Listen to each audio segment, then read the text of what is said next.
Cendrillon, c'est la passivité. On lui dit fais ci, elle fait ci, fais ça, fais ça. On aime ces contes, ils font partie de notre histoire. Ils ont beaucoup à nous apporter, mais tels quels, je ne pouvais pas les raconter à mes enfants.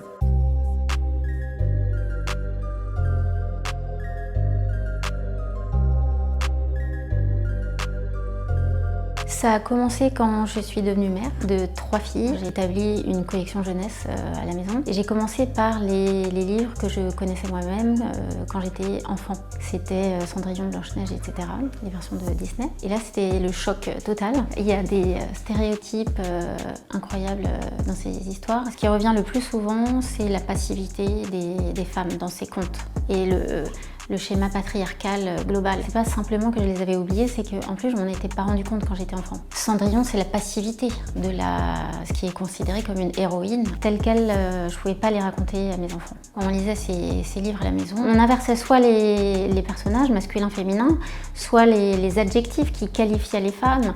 Les filles belles, on disait pas belles, on disait intelligentes, ou bien on changeait la fin. Dans certaines versions, on finissait par se marier, et dans d'autres, on finissait par pas se marier. Mais en attendant, un truc qu'on changeait à chaque fois, c'est que tu te maries pas le jour même ou le lendemain d'avoir rencontré ton prince. Donc on changeait toutes les histoires, et si on les changeait pas, on avait des discussions à la fin. Qu'est-ce que tu penses de ça? Est-ce que tu aurais fait pareil? Mais il faut savoir que ces contes ont été écrits ou réécrits à une époque où effectivement la société était organisée comme ça. Oui, il fallait se marier pour espérer s'en sortir dans la vie, donc c'est pour ça, on comprend d'où ça vient, mais on dit voilà, c'est comment c'était avant.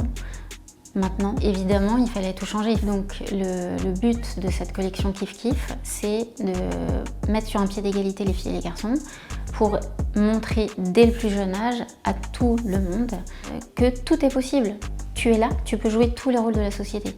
Il n'y en a pas un qui va être attribué plutôt à des garçons et d'autres plutôt aux filles. C'est fini ça. Il y a 2 versions de chaque conte dans chaque livre. Il y a la version inversée et la version non inversée. Le premier livre, Cendrillon, Cendrillot, est illustré par Fanny Vella. Alors Cendrillot, c'est l'histoire d'un petit garçon qui perd son père quand il est très jeune.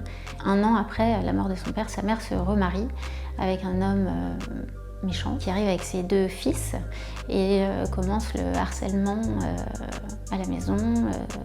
Il va ramasser les lentilles, il est couvert de cendres et voilà, on connaît la fin. Les autres vont suivre dans quelques mois.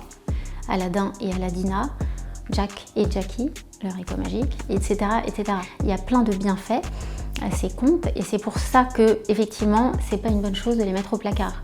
Autant continuer ce que tout le monde a fait depuis toujours, c'est les réadapter pour les enfants d'aujourd'hui.